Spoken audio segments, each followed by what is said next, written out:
আসসালামু আলাইকুম মালয়েশিয়ার প্রবাসী ভাইগণ, আশা করি আপনার প্রত্যেকে ভালো আছেন। মালয়েশিয়া কলিং ভিসায় বড় চমক আসছে।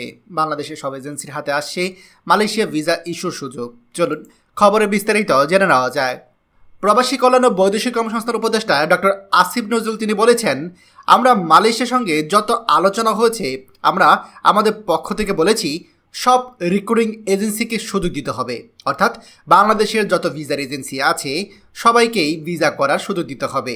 এবার গিয়েও বলেছি সবাইকে সুযোগ দিতে হবে। মনোবলি হলে শ্রমিকরা প্রতারিত হয়, খরচ বেড়ে যায়, অনেক ধরনের দুর্নীতি হয়।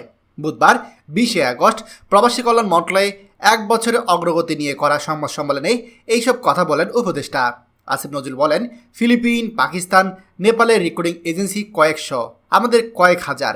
এই প্রসঙ্গ যখন তোলা হয় তখন আমি ওই দেশগুলোর সমান দিতে বলি। পাকিস্তানকে 400 দিলে আমাদেরকেও 400 এজেন্সি অনুমতি দেওয়ার কথা বলেছি। এই বছর শুনেছি যে মালয়েশিয়া 30,000 শ্রমিক নেবে, আমরা বলেছি বয়েসেলকে দিতে। আমরা আমাদের মতো সর্বোচ্চ প্রচেষ্টা চালিয়ে যাচ্ছি।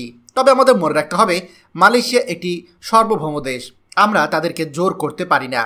মালয়েশিয়া আলোচিত সমালোচিত প্রতিষ্ঠান বেস্টিনেদের স্বত্বাধিকারী আমিন নূর প্রসঙ্গে এক প্রশ্নের জবাবে আসিফ নজরুল বলেন, উনি মালয়েশিয়ার নাগরিক, মালয়েশিয়া সরকারের সঙ্গে উনি অনেক বছর ধরে কাজ করে। যেহেতু সরকারের সঙ্গে অনেক বছর ধরে কাজ করে, সরকারের ব্যবস্থাপনা FWCMS ওনার অধীনে। আমাদের চেয়ে আগে খবর ওনার জানার কথা। তিনি সরকারের অংশ হিসাবে কাজ করছেন।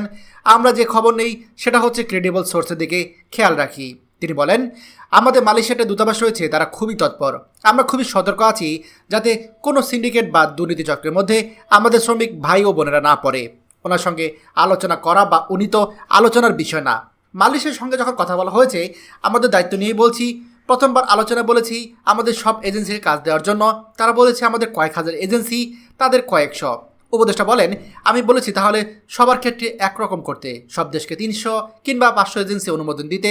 তারপর বলেছি যদি 30,000 কর্মী নেন তাহলে অল্প কর্মী আমাদের সরকারি বয়েসেল এজেন্সিকে দিতে পারেন।